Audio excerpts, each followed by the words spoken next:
तो नमस्कार दोस्तों, आज हम पहुंच चुके हैं झरना मंदिर जो कि मोहताबाद फरीदाबाद में है। आज हम आपको दिखाएंगे इस मंदिर की खूबसूरती। यहाँ एक खूबसूरत झरना बहता है और यहाँ पर एक पहाड़ है जो कि हवा में ही लटका हुआ है। वो चारों तरफ किसी भी, ना तो दीवार पर ना पहाड़ पर, किसी पर भी टिका हुआ नहीं है। तो हम आज बात करते हैं झरना मंदिर की खूबसूरती के बारे में। चलिए आपको दिखाते हैं।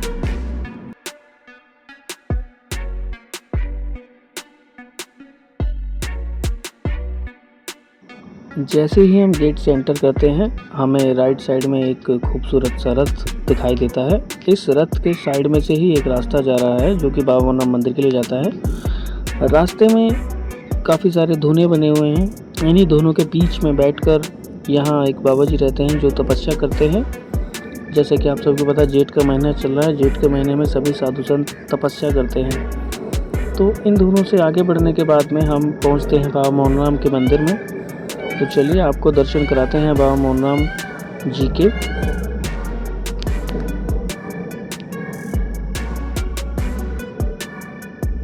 तो हमने मंदिर का गेट खोला और दर्शन कीजिए बाबा मोरनाम जी के। सबसे पहले हमारे राकेश भाई बाबा जी के दर्शन करते हैं। फिर उसके बाद मैं जाता हूँ बाबा जी के दर्शन करने। बाबा जी के दर्शन किए, बाबा जी के चरण स्पर्श करके उनका आशीर्वाद लिया।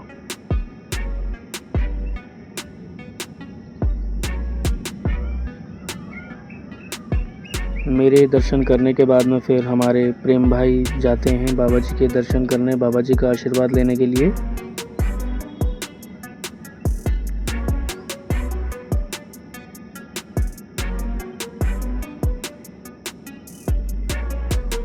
हम तीनों दर्शन करने के बाद अंदर आगे चलते हैं झरना मंदिर में और आपको दिखाते हैं मंदिर के अंदर की खूबसूरती।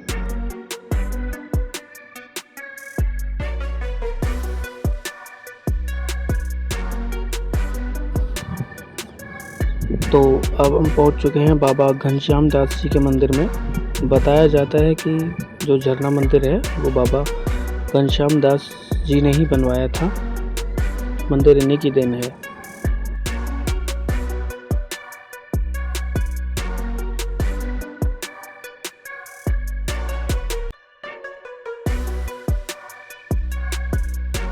बाबा घनश्याम दास जी के मंदिर के दर्शन करने के बाद हम आगे बढ़ते हैं। ये जो आप सामने देख रहे हैं ये ऋषि उदालक मुनि की तपोस्थली है। इसके अंदर धुआं जलता है जो कि कई हजार साल से लगातार जल रहा है।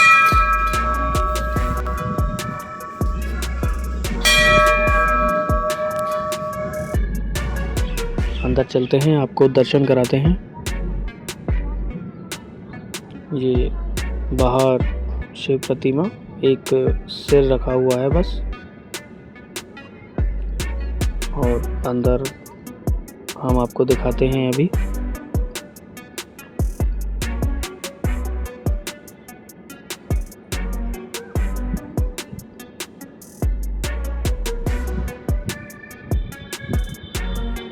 दर्शन कीजिए इस प्राचीन धूने के जो कि कई हजार साल से चल रहा है, कभी बंद नहीं होता। और इसी धूने के ऊपर एक पहाड़ जो आपको दिखाई दे रहा है वो सिर्फ हवा में लटका हुआ है, चारों तरफ वो कहीं पर टिका हुआ नहीं है। तो इस धूने के हमने दर्शन किए, आशीर्वाद लिया और आशीर्वाद लेने के बाद में हम आगे बढ़ते हैं और मंदिर के दर्शन करते हैं। तो यहाँ पर हम चलते हैं हनुमान जी के दर्शन करने। ऊपर पांडुपोल लेटे हुए हनुमान जी हैं। चलिए आपको दर्शन कराते हैं।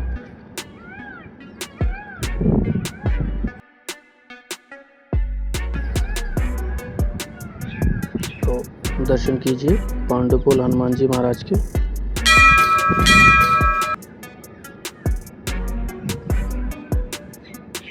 ये हमारे प्रेम भाई और राकेश भाई दर्शन करते हुए, बालाजी महाराज का आशीर्वाद लेते हुए।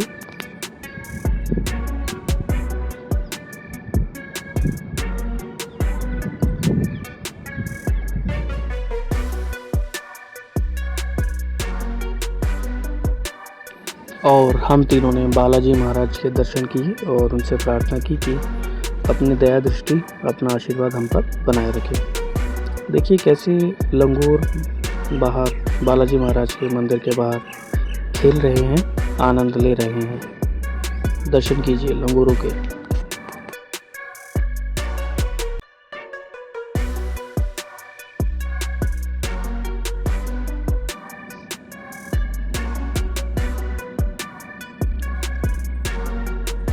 बचपन हर जाति में एक जैसा झलकता है, मासूम, निर्दोष और माँ के आंचल में सुरक्षित। ये सिर्फ एक लंगूर नहीं, एक माँ है।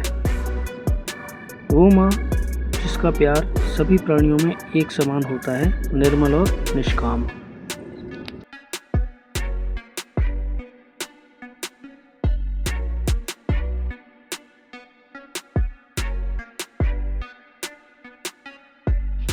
तो बालाजी महाराज के दर्शन करने के बाद अब हम ले चलते हैं आपको बाबा भोलेनाथ के दर्शन कराने के लिए।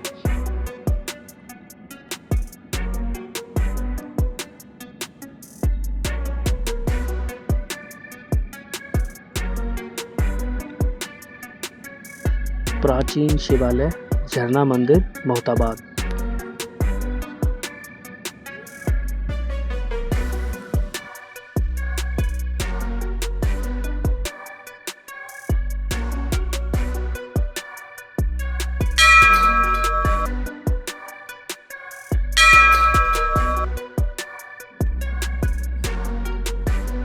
कीजिए दर्शन बाबा भोलेनाथ के।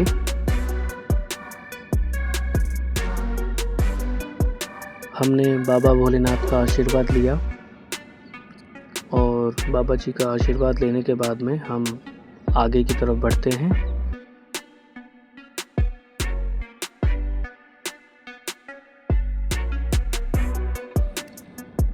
बाबा भोलेनाथ के दर्शन कराने के बाद अब हम आपको ले चलते हैं शनिदेव के दर्शन कराने। और वहीं ऊपर एक प्राचीन गुफा है जो कि परसोन मंदिर तक जाती है। बताया जाता है कि ये गुफा पहले ऋषि मुनि उपयोग करते थे आने जाने के लिए, परंतु अभी इस गुफा को बंद कर दिया गया है।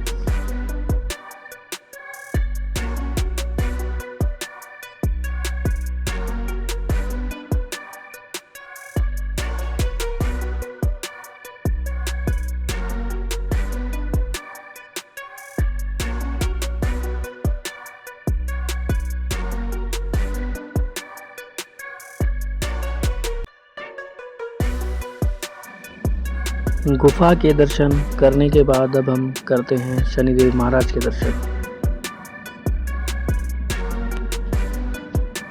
शनिदेव महाराज को प्रणाम किया, उनका आशीर्वाद लिया।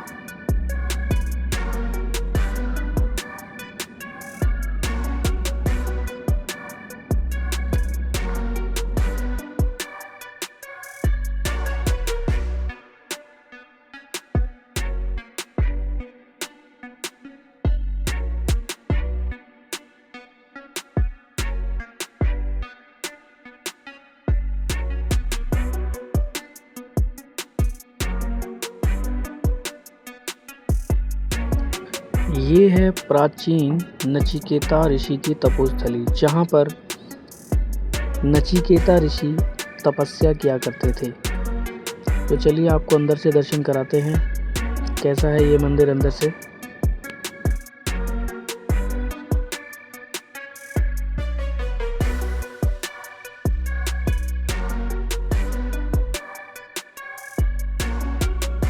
कि चारों तरफ अंधेरा ही अंधेरा है और एक बाबा भोलेनाथ की तस्वीर रखी हुई है।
आपको सामने एक झरना दिखाई दे रहा होगा जो अभी बहुत धीरे धीरे चल रहा है, उसमें से बहुत कम पानी आ रहा है, परंतु जब बारिश आती है तो पहाड़ में से बहुत तेज़ी से पानी गिरता है और झरना एक अलग ही सुंदर रूप धारण कर लेता है।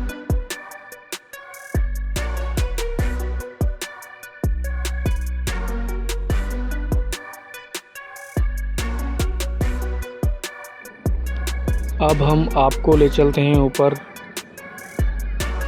पहाड़ों की ओर और ऊपर से दिखाएंगे आपको नीचे मंदिर का नज़ारा और आसपास बसे गांव का नज़ारा। तो चलिए चलते हैं पहाड़ के ऊपर।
पहाड़ों में ऊपर जाने के लिए कोई भी अलग से रास्ता नहीं बनाया हुआ है। ऊबड़ खाबड़ पहाड़ हैं, वहीं से आपको ऊपर जाना पड़ता है और ऊपर जाना सेफ नहीं है। नीचे इंस्ट्रक्शन भी लिखे हुए थे कि ऊपर ना जाएं, अगर जाते हैं तो आपको अपने रिस्क पर ही ऊपर जाना पड़ेगा।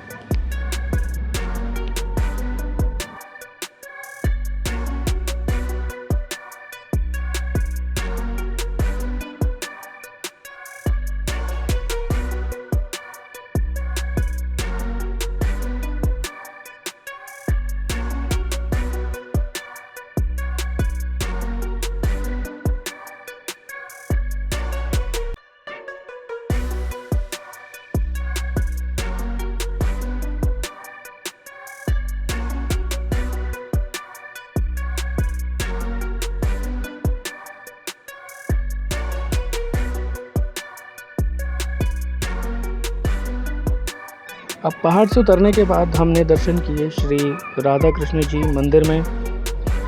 देखिए कितने सुंदर राधा कृष्ण जी विराजमान है इस मंदिर में। राधा कृष्ण जी का हमने आशीर्वाद लिया और आशीर्वाद लेकर हमने अपनी यात्रा को यहीं समाप्त किया। झरने की धुन, मंदिर की घंटी और जीवों का प्रेम, ये सब कुछ इस एक पल में समा गया। अगर आपको ये पल सुकून भरे लगे तो इस यात्रा को अपने दोस्तों तक जरूर पहुंचाएं। मिलते हैं अगली डिवाइन लोकेशन पर, तब तक के लिए जय श्री राम।